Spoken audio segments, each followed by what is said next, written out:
podium, and he will offer a few opening comments. Then after he is finished, we will roll the microphones through the room and see if we can get some Q&A with our head coach and then our 3 student athletes. So, Coach Brohm, the podium is yours. Well, good afternoon. It's exciting to be here for Media Day. Of course, that means the season's getting ready to start. And I think everyone across the country looking forward to college football this season. I think it'll be exciting for everyone. I know our team is looking forward to the challenges ahead. We've got a great challenging schedule that we're looking forward to playing. And we've got a lot of guys on our team that have worked really hard, put the time in all spring, all summer to get to this point. We got a great collection of young men that guys on our team last year, additions that we've had through the transfer portal, additions through the high school recruiting are all here. They're working hard, and I think at this point we've gelled together very well. We feel like we've got very good components that understand what lies ahead and what it's going to take to win. So for the last couple of years here at the University of Louisville, we've had some success. We want to continue to improve upon that and push it forward. Correct some of the mistakes we made along the way and have a successful season. But we got a lot of hungry young players that really want to excel and play well. We're looking forward to getting things started. Coach, thank you. Your first question to your left, third row, right there in the middle of the aisle. Chris Powell, Couch Coach Lab. How you doing, Coach? Good. How do you balance developing talent versus leaning into the transfer portal? Well, player development's the number one thing we're going to work on doing, and that's whether we get young high school prospects or even transfers. We still got to develop and make them the best players they can be.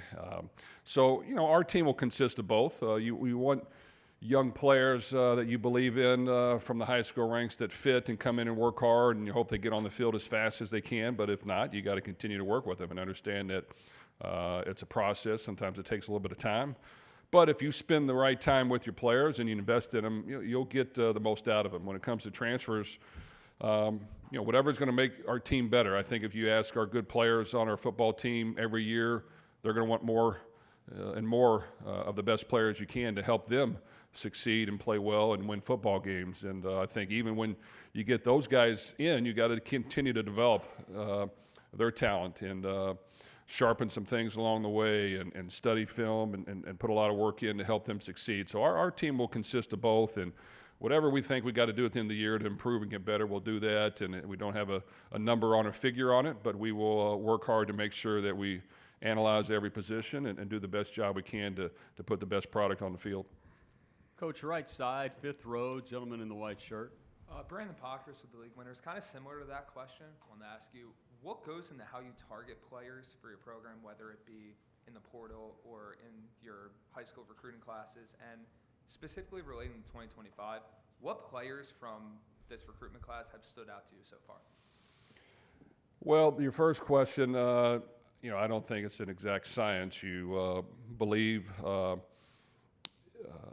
in what you think makes up a great football player and how it can help your team win. And without question, between myself and our recruiting staff and our coaches, we analyze as many guys as we can and make sure that if we find some and they want to be a part of our program and we think it fits, we're going to go full speed ahead.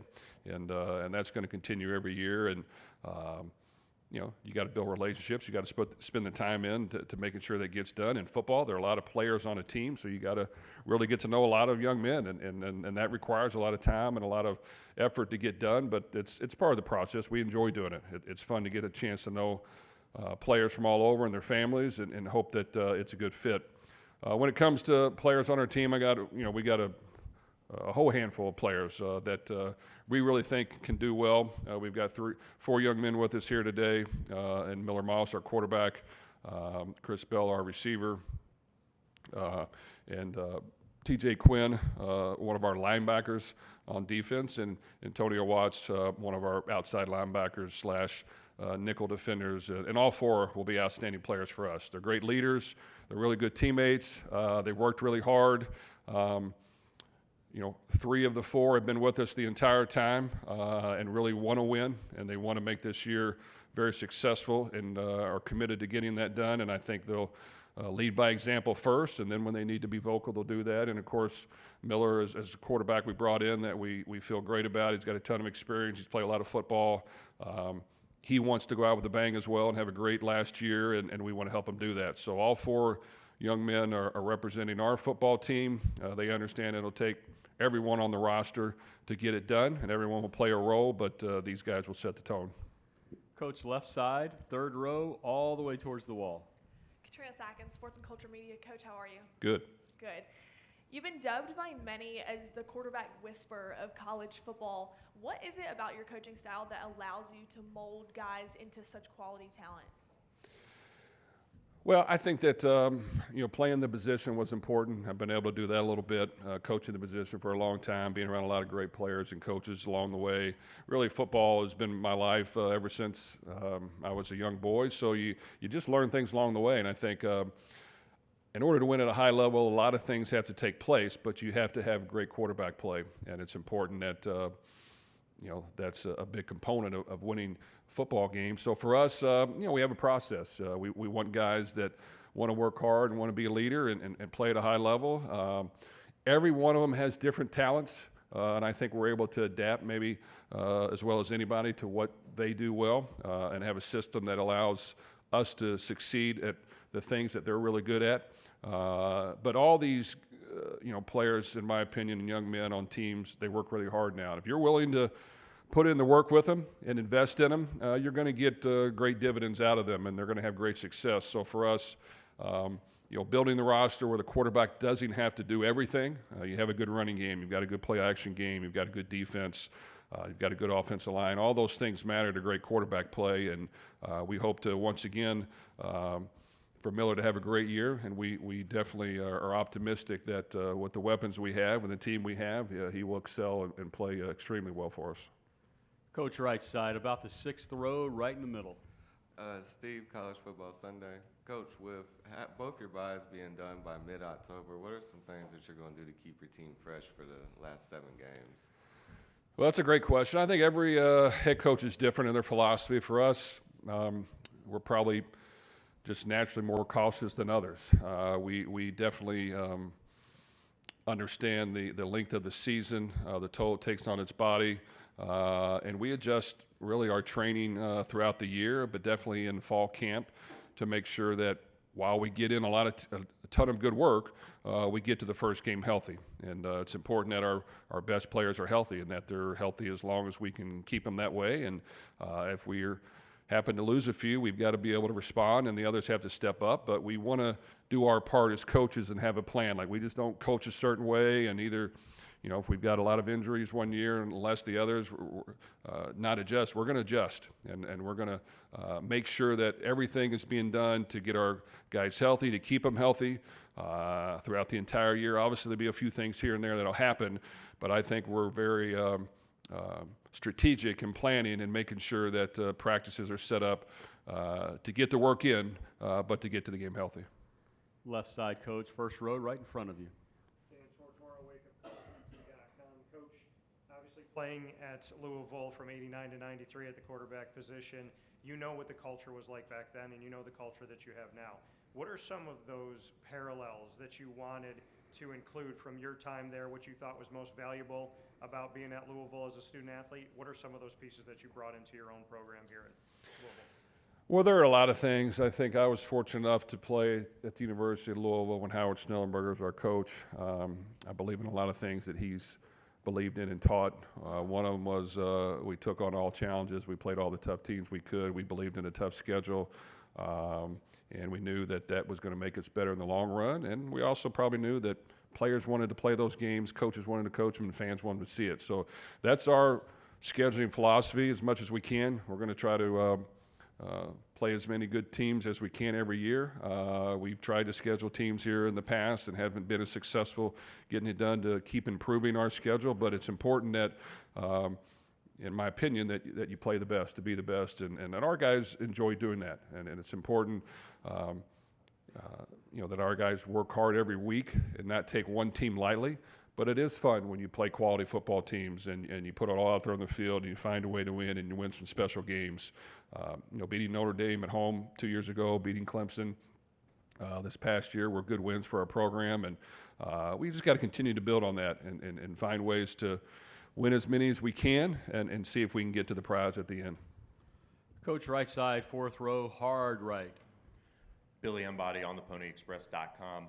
Coach, you played SMU their first year in the ACC last year. The film you had was mostly, against AAC teams. With the full slate of ACC season underneath them, how does that change your preparation or how you maybe assess the film and things like that going into facing them in year two? Kind of similar with Cal and Stanford as well. Well, SMU stepped in. They did a great job.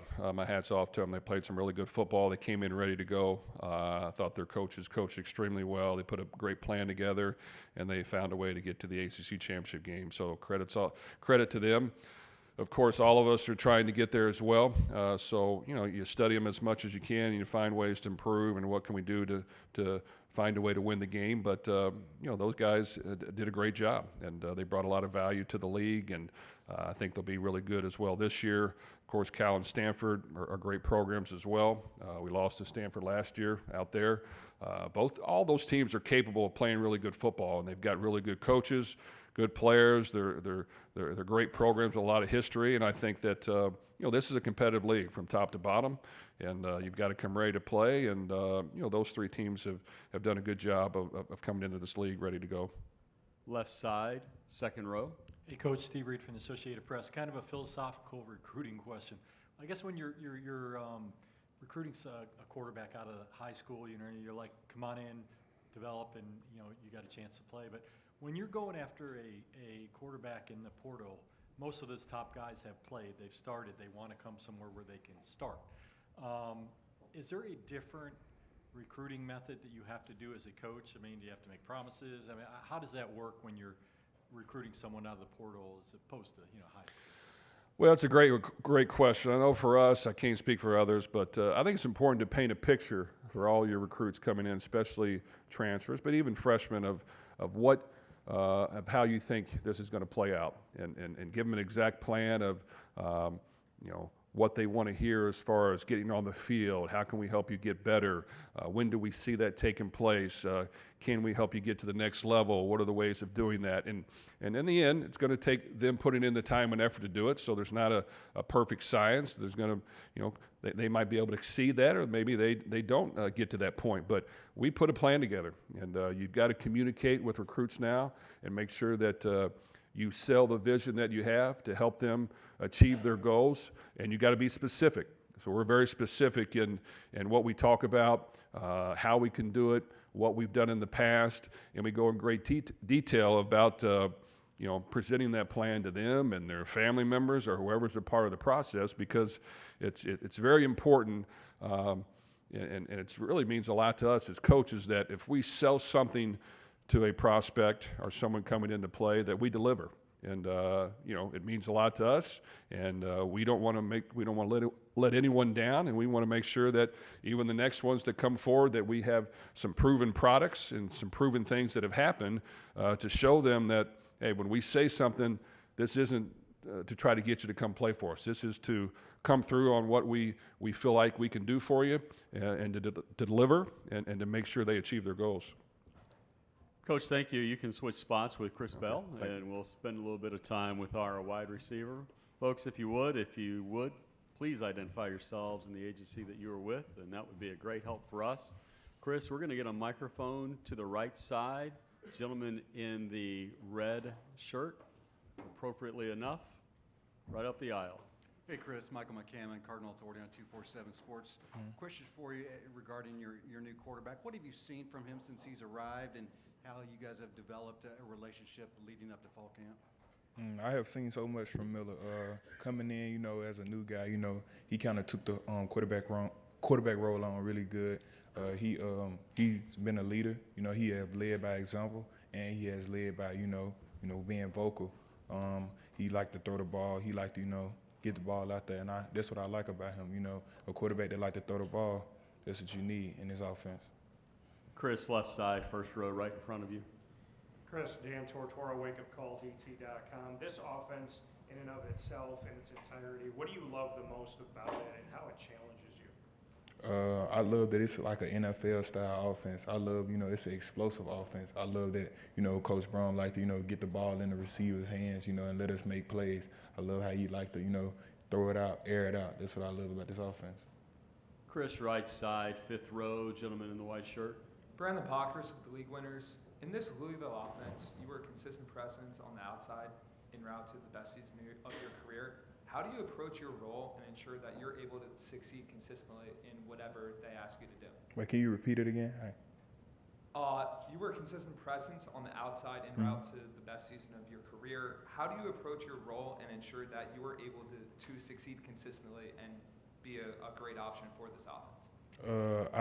I just, try to, just, stay consistent, be a playmaker, I work hard in the off season, I'm a leader by example. So I, overly push myself. So when the time comes and, it's game time, I can make plays for this offense, and to get us in position to win.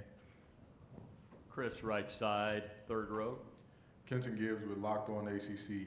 Chris, this team was 7-2 last year when you had over 50 yards, total yards from scrimmage in a game in terms of receiving and rushing. How are you able to so positively impact winning, and what about that allows you to still not be that quote-unquote diva type receiver that's like, hey, I need the ball, we're winning when I'm getting it, even though statistically that does bear out that happens?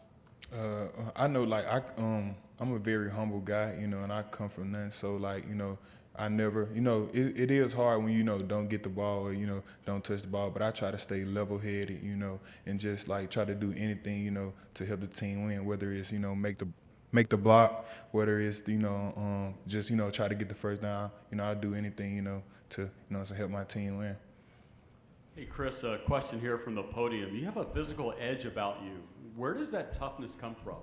I feel like that toughness come from where I'm from, Yazoo City, Mississippi. Not a lot of people know, nothing about it, and I'm kind of one of the only guys that, made it out, besides Fletcher Cox, so I feel like, just how I grew up, in my lifestyle, that's, where my toughness come from. So how do you use that to set the tone for you for a game? I just think about, me, when I was a young child, and, how I grew up, how I don't want to go back there, and I just, it bring that dog out of me, it bring that fire out of me. Other questions for Chris Bell? We have one, Chris, to our right here in the 2nd row.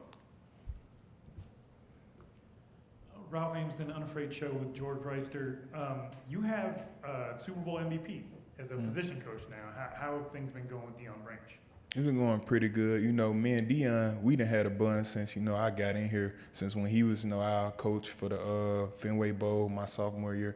We just, been building that connection, and just having that relationship. He always told me, stay level-headed, keep the right mindset. He been telling me that since my freshman year, and now look at me, I'm, I got a chance to have a great season this year.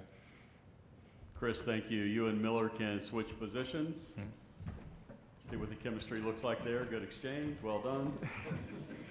Questions for Miller. Please identify yourselves and the agency you are with. So, Miller, why don't we start left side, and we'll go 3rd row. A lot of people in the room, so we'll get that mic down there. Thank you. Chris Powell, Couch Coach Live.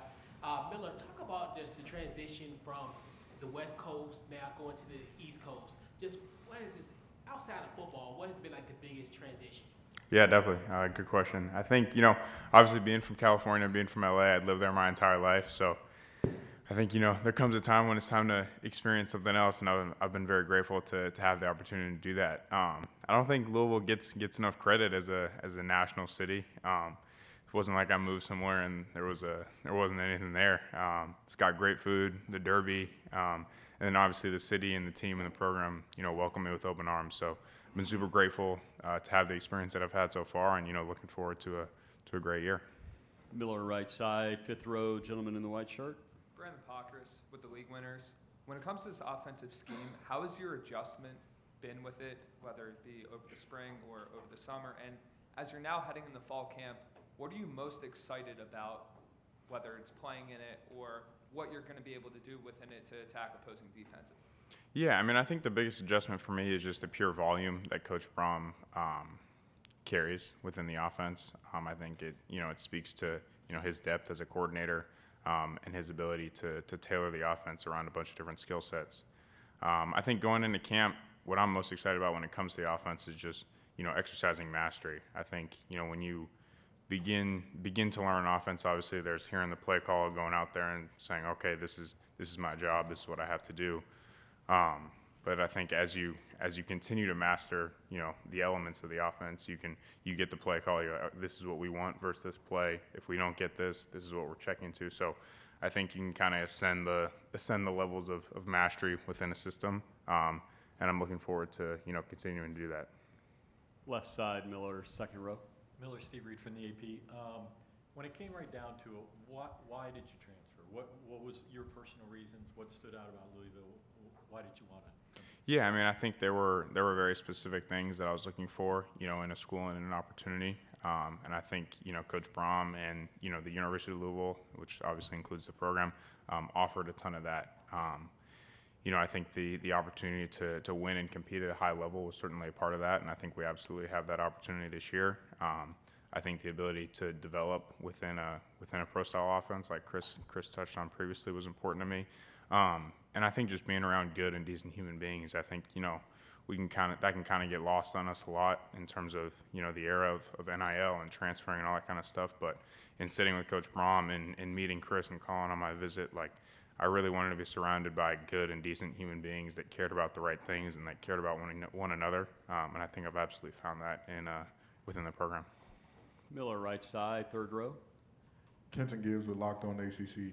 Miller, we talk about Brian Brohm as a quarterback whisperer and all that, but I would take it a step further and say he's a quarterback whisperer supreme, and that most first-year transfer quarterbacks have their struggles, have their problems, but Coach Brohm has turned multiple guys who didn't have great perceptions around them coming in into guys that are viewed much more favorably coming out, with Tyler Shuck being one of the first quarterbacks off the board last year. Was that development in the previous one-year quarterbacks part of what made this decision easy for you to jump to Louisville? Yeah, I mean, I think it was certainly an attractive part of it. Obviously different coaches try to sell you on different things, but, when there's consistent proof of your ability to do something that kind of transcends any, words you hear in a meeting, I think it gives you more confidence in what they're saying.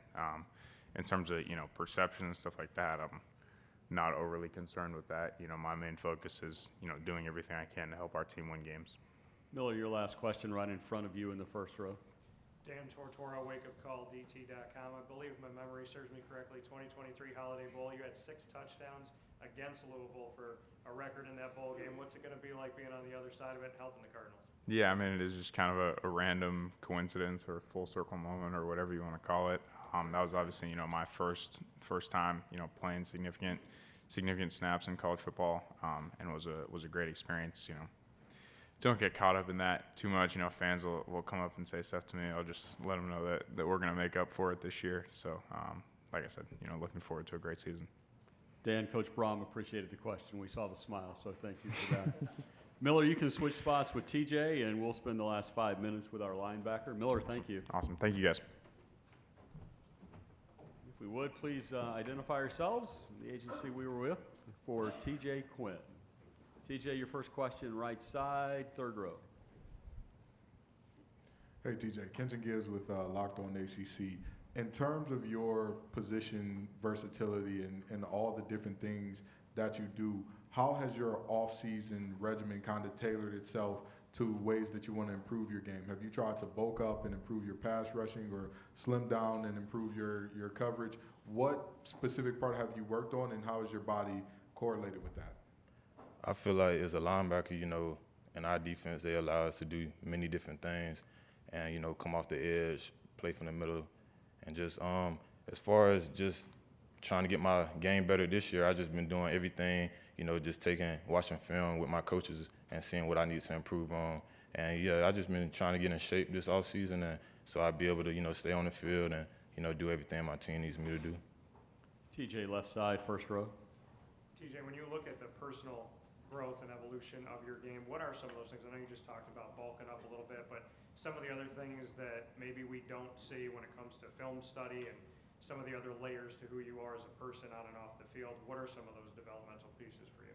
Yeah, I'd just say from a development standpoint, I came into college as a safety, so, I got moved my freshman year to linebacker, and, that's also, you know, obviously like, you know, a bit step, you know, change positions in college, and, you know, just going from year to year, I just go back and watch the film just to see what I can improve on year to year, because, you know, obviously, you know, I want to do my best to, you know, help my team, help my defense be, you know, best defense that we can be.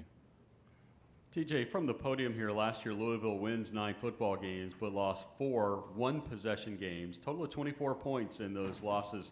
How do you put those losses behind you knowing that you were so close?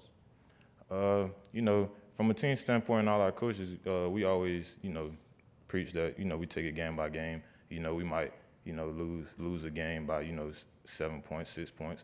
But, you know, we watch the film that next day, and then, you know, by the time that Monday comes, you know, we got to move on to our next opponent. So I just feel like doing that, you know, just helps us move past, you know, wins or losses. To the right side, second row. Ralph Amsden, Unafraid Show with George Reister. How was your dad able to help you through the process of switching positions while in college? Because he did the same, right? Yes. Yeah. So my dad, he came into college as, you know, a safety, and then they moved him to running back. And then I think probably 2 years later, that's when he went back to safety. And he just, you know, mentored me. And, you know, you just got to stay in your playbook, stay in the film room, and, you know, watch others around you so you can get better as a, you know, player and as a person. And I just feel like throughout my whole college experience, he's just been beside me, helping me out. Stay on the right side, TJ. Go about 6 rows back. Taz Henry, College Football Sunday. TJ, just a quick question with the position you play and being the leader you are on the defense. Have you, are you wearing the helmet communication, and how does that operate, and is it easier to communicate that to your defense? Yes, I have been the one wearing the helmet communication, and, you know, we just practice it, and, you know, during practice, you know, how we want to go about things week to week. And, yeah, in the game, you know, we just do different things to, you know, help me out, and then so I can help my defense out. TJ, Louisville, thanks a lot. Enjoy the season. Enjoy the rest of your time here in Charlotte. Good luck.